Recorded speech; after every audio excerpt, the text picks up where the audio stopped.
Hey guys, quick question for you. I'm gonna change the lights in the background. What is your favorite color? Blue? All right, I like your style. Okay, that's what I'm talking about. I'm a little blue guy living in a blue world. All right. So, hey everybody, how we doing? Teching and Barry back again. Karu's also here, as well as Brooks Devil Fruit. That's not going to be relevant to the video. It's just Brooks Devil Fruit. Does anybody want it? Does anybody want the Yomi Yomi no Mi? You get to come back to life, maybe even as a skeleton. I don't know. What do you think is preferable? Coming back to life, like if Brooke was able to revive immediately as just like his normal flesh and body self, like if he came back to life like immediately, or the fact that he is a skeleton actually does give him some superpowers that he would have normally not have had, you know, and he's still able to eat and poop and everything like that. So I don't know. That's a discussion for it. Anyway, today we're talking about Rox. Rox D. Xebec's real name.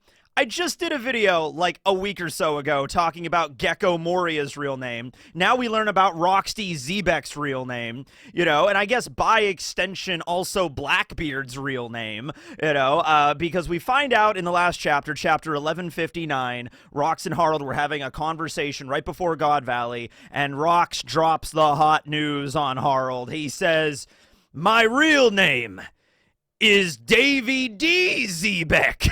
And it's like, okay, well, why Rox then? You know, that would have been my follow-up question. Like, why are you going by Rox? He's like, oh, I just really like rocks. And then that's when Rox pulls out, like, a whole bag of minerals, like Hank from Breaking Bad, and he's just like, I'm just a really big fan of geology. I decided to go with rocks. I mean, that's, you know, whatever.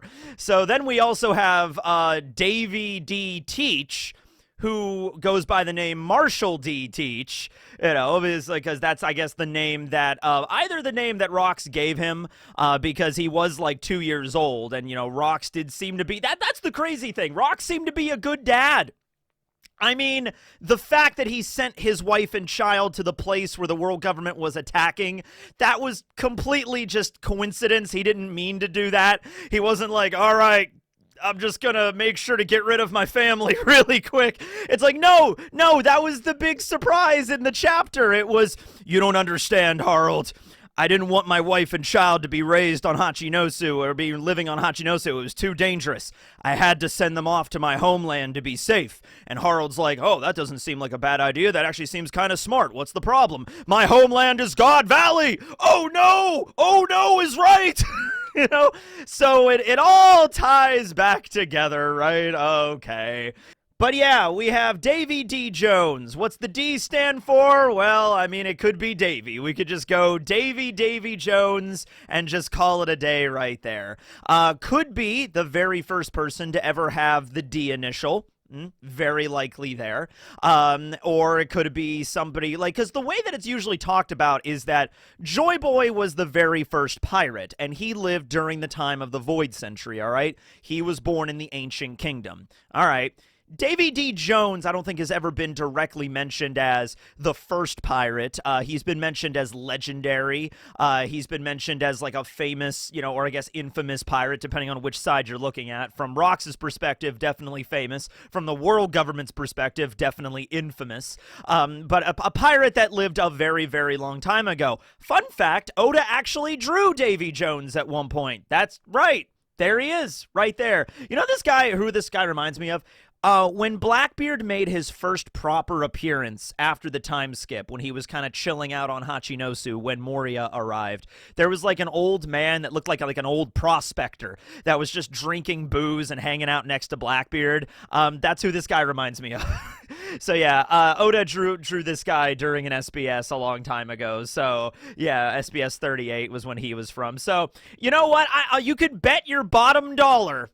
I don't even know what that expression even means. You can bet your bottom dollar the real Davy Jones is probably going to look something like this. I mean, I don't know if he's just going to be like a short little guy like that. Maybe he's like a tall dude. But in terms of like the beard and everything and also missing teeth, I definitely could see what Oda might be going with here, with Blackbeard at least. You know, the stereotypical pirate that's like missing teeth and walking out and like this scruffy old grimy beard. It looks like he hasn't taken a shower in weeks. It's like, Yorg me hearties, I be Davy D. Jones. The D stands for Davy. So your name is Davy. Davy Jones, matey, and don't be forgetting that.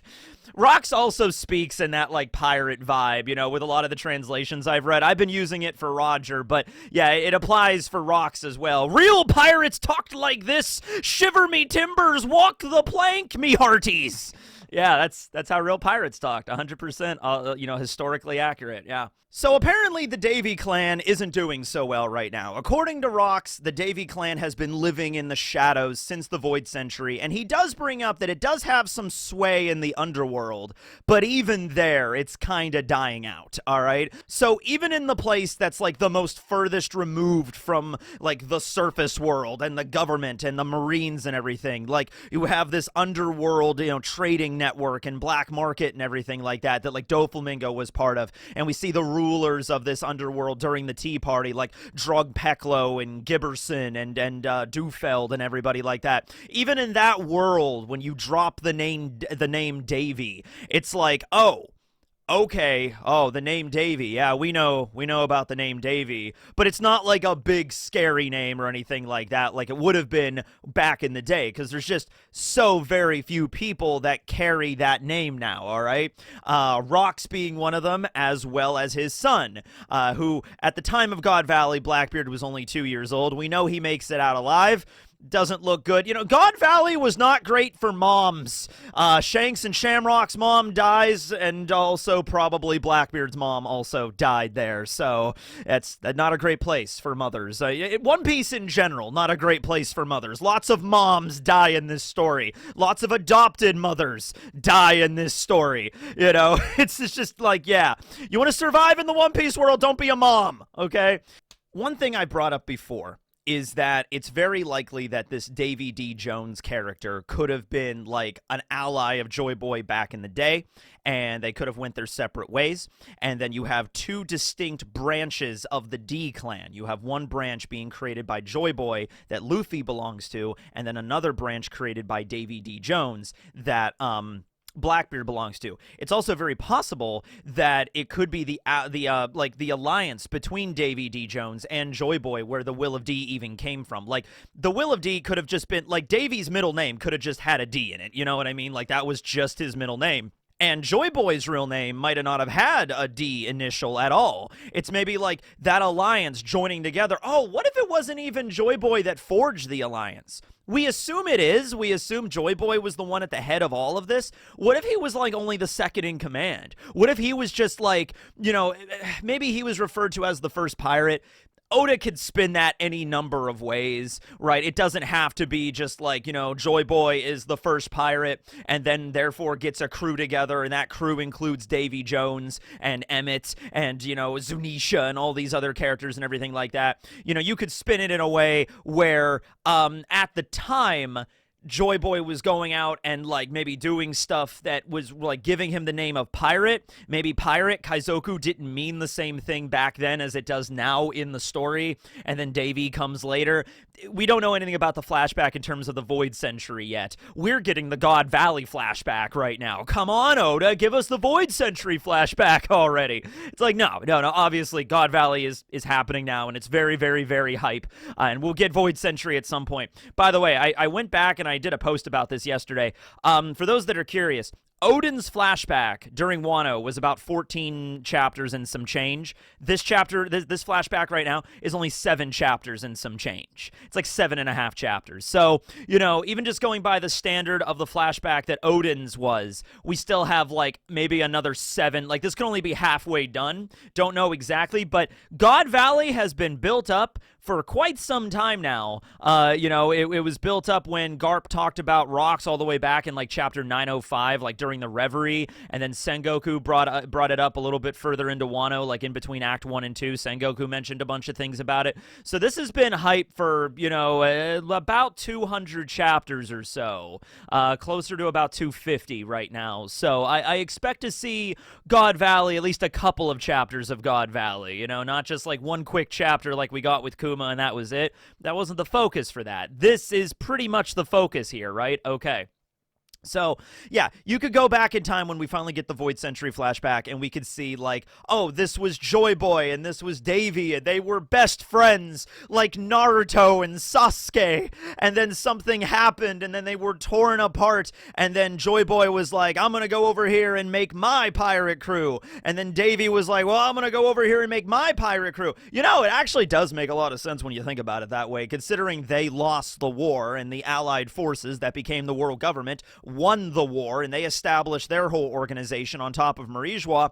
What if both Davy and Joyboy had separate, different ideas on what to do about that? Like, okay, we lost Joyboy, but we can do this. And Joyboy was like, no, Davy, we should do this. And it's just like, no. And then maybe there was a big fight, a la Akainu versus Aokiji, you know, and maybe there's some location in the One Piece world that we've already seen that is like the remnants of where Joyboy and Davy D. Jones had this crazy epic battle. It was absurd. And then after that, they decided to go their separate ways. And Joyboy's like, fine, I'm going to build the poneglyphs and I'm going to do it my way. And Davy D. Jones is like, fine, I'm going to write a book and I'm going to do it my way. You know, so how, like, that's a question. How does Rox know about all of this? You know, 56 years ago, he made it all the way to Reverie. He made it all the way into the Pangaea Castle and he made it all the way into the Room of Flowers. Nobody makes it into the Room of Flowers.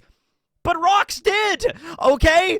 So, anyway, how did he know that was there? How did he know that, like, it feels like he read it somewhere. Like, I don't know, Davy D. Jones's logbook maybe continues on. It would be very, very old, centuries old. It wouldn't be as indestructible as a poneglyph, but like, oh, wait a minute. We learned that you can infuse hockey into objects in the last arc. We know that works with rope. You know, Joyboy infused his Conqueror's hockey into a little knot, and then, you know, Emmett undid the knot, and then boom, giant hockey nuke. Is it possible that somehow Davy D. Jones could have taken like a logbook or something, infused his hockey into that, and then had an indestructible book? Or very near indestructible. I don't know. Or could he have communicated things through hockey? Now that we've implemented this idea that you could store hockey for later use, it's kind of a whole new ball game now. You know, you could store Conquerors. Why not armament? Why not observation? Why not store, you know, your hockey into something and then you release it, and then Rox was able to be like, that's what he was all about, right? It's like in Death Note when, you know, like Light accesses, you know, the notebook after he lost his memories, like everything floods into you all at once, like, you know, and then Rox was like, I now know what I must do. There's a shadow ruler above the red line. I need to go. You know, it could have been that. I don't know. I'm just spitballing ideas here. But somehow Rox found out about all this, right? And it was because of the legacy of the Davy family that was passed down. Davy family was just way better at passing down this information than, like, the other branches of the Will of D, if we're going with that. Like, obviously, Luffy has no idea what the D means. Luffy doesn't know, you know, anything about poneglyphs and stuff before he started his journey. You know, other people that we've met, like Saul and Law, don't seem to know much about it. What if the Davy Clan was just, like, really good at just passing down information from family member to family member, right?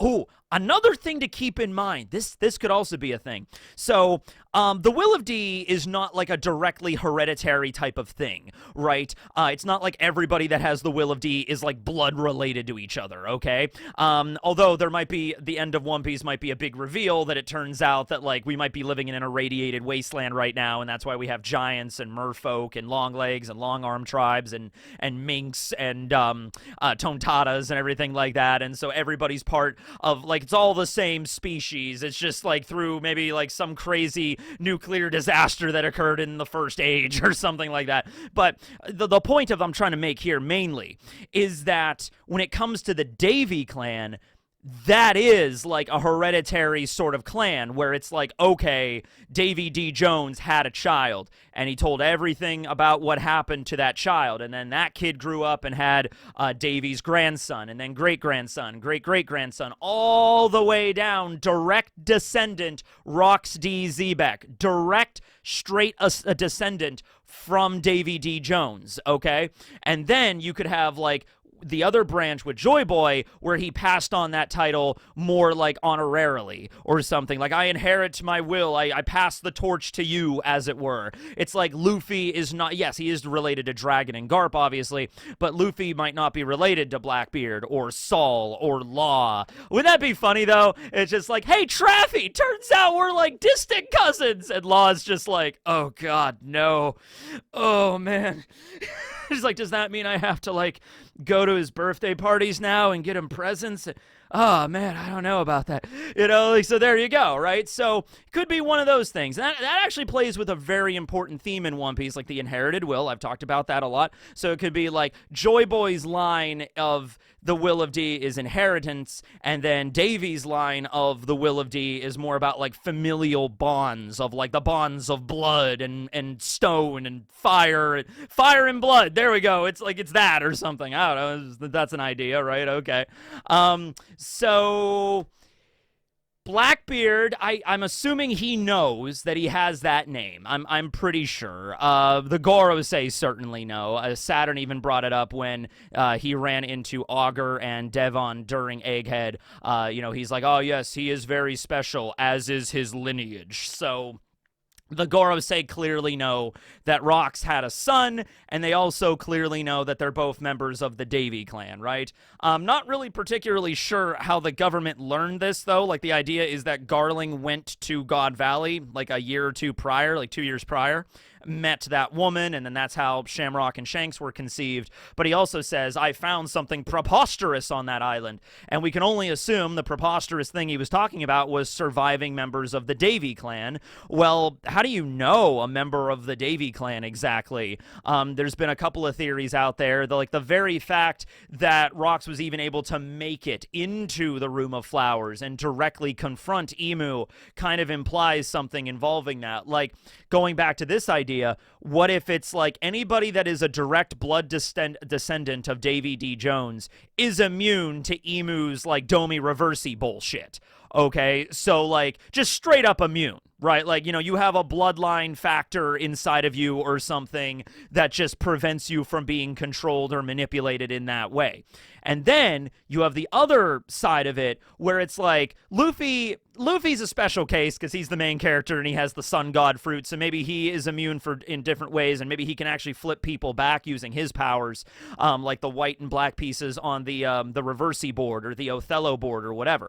However, other members of the Will of D might not be automatically immune to that, like Saul might not be, Law might not be, right? They have a higher will than other people, so Law might be able to, like, resist it. I don't know. We don't know the full extent of that power that Emu utilizes, right? But the narrator made it very clear to mention that when Rox did confront Emu, that was the first time in recorded history that ever occurred. Okay? Also, in some translations, it says it was also the last time, too. So does that mean, like, the last time up until the present, or that's never going to happen again, even in the future? I don't think it meant that. I think it meant just, like, nobody has ever managed to actually get into the Room of Flowers and directly confront Emu in the last 800 years, and no one has since been able to do it all the way up till the present. Luffy will eventually probably bumble his way in there somehow at some point. It'll be like exactly the same at Amazon Lily when Luffy falls into the bath with Boa and Luffy's like somehow on the top of Castle Pangaea, like, where do I get in from here? Oh, well, I guess this is a good place as any. Red Rock! And then breaks through, falls, Emu's in the shower, is like, la-da-dee, la-da-doo, I am Emu. And then Emu turns and just like, you saw it, didn't you? Luffy's like, huh? What? Who are you? What's going on? Emu takes off, like, the whole silhouette thing is just a long cloak that Emu wears and takes it off when they're in the shower and just scrubbing themselves, and then they take on the whole cloak and wait, hold on a minute, shit, hold on, gotta put on the outfit, the crown is part of it and everything, and just like, okay, yeah, that would be funny, we could do that. Oh, one of the best parts of One Piece is when you have something super serious like that, like Rox confronting Emu, that had some aura, man, and then you could just flip it around, and then when Luffy does it, it's kind of played for like a joke, but it's great. It'd be awesome. Oh, man. So, Yeah, I could definitely get on board with like the Davy clan having some kind of special ability that no other clan has. And so that ability is like, the resistance to the mind control ability sort of deal. It's kind of like an Attack on Titan when I think like the Ackerman clan were like the one clan that was like unable to be exactly manipulated by the original king, and so they could go off and do their own thing, right? It might be something like that. And it would also make sense why they were like the most exterminated. Like, the world government has gone and exterminated plenty of different people over the course of 800 years. The Lunarians aren't doing too well. King might be the last one of those. The Buccaneers are also not doing too great. And the Davy clan is probably, like, #1 on their shit list of, like, we immediately need to get rid of them. Yeah, descendants of Joyboy, that's a problem, too. The Buccaneers might be the descendants of Joyboy, and then the Davy clan is the descendants of Davy D. Jones, and that could be that right there, or another time and tested theory, Davy D. Jones and Joyboy could be the same person. Ooh, who would have thunk it? Maybe. I don't know. A lot of people did. There's a lot of ideas here on exactly how this breaks down. But overall, I'm here enjoying the ride. I'm really enjoying Rox's character. He seemed to be a good dad. He wanted his child and his wife to like live a happy existence away from the pirating things. Rox does have his faults. He stabbed a child. But, like, whatever. It was Loki. He was being a little shit, to be fair. It's like, whatever. Rock stabs one kid. Okay. He's still a pirate. He's still murdered a lot of individuals, right? But in terms of the character that Oda is presenting us, I mean, like, he's way more interesting than Harald in this backstory, at least to me. He's way more interesting than Harald, and the most fascinating part about this whole thing, right? I mean, even during, like, Odin's flashback. Yes, we learned a lot about Whitebeard and Roger during that flashback. I would still say Odin was probably the most interesting character in that flashback. It would be between, like, the little bit of stuff we learned about Roger. Honestly, it was between Odin and then just, like, the reaction of Roger's crew seeing the One Piece, and they laughed. That was, like, the big highlight of that chapter, of those chapters, that flashback. But yeah, Rox is the most fascinating here. He's not this, like, chaotic, evil, insane dude. He seems to actually have quite a bit of charisma here. Now, that charisma did not prevent Wang from betraying them, and that charisma didn't save Don Marlin, and eventually the crew is going to break apart, but the fact that he was even able to get the crew together to begin with, I mean, I feel like Oda's like, yeah, I had to make him, like, not insane. I had to make him, like, somewhat charismatic and somewhat of, like, a convincing character to organize this motley crew to even begin with. Yes, he did the Davy backfights and everything like that. But I almost feel like I can make like a Rox like relationship chart. You know how like in Hunter x Hunter during the election arc, there was that whole thing with the Zoldyck family, and Killua had that little image in his head of like all the different siblings and members of the Zoldyck family and how they related to one another and how they like actually cared about each other and stuff like that. And there was like factions and things. You could almost do that with the Rox crew. You have like Rox in the center as like the gravitational force that brings everybody together, and then you could have like, okay, Stussy was in love with Whitebeard, but Whitebeard didn't really care for Stussy, and then Gloriosa really wanted Roger, who was over here outside of the bubble, and then Wang was a traitorous bastard, and then like maybe some people actually really looked up to Rox, and then Shiki and Silver Axe were at each other's throats. I'm gonna make a video about Shiki and Silver Axe. That's another video that I have planned that's gonna come up soon, but you can almost do like a chart or like a Venn diagram or something like that. So anyway, that's the video. Hope you all enjoyed. Blues Clues. Okay, later everybody. Teching signing out.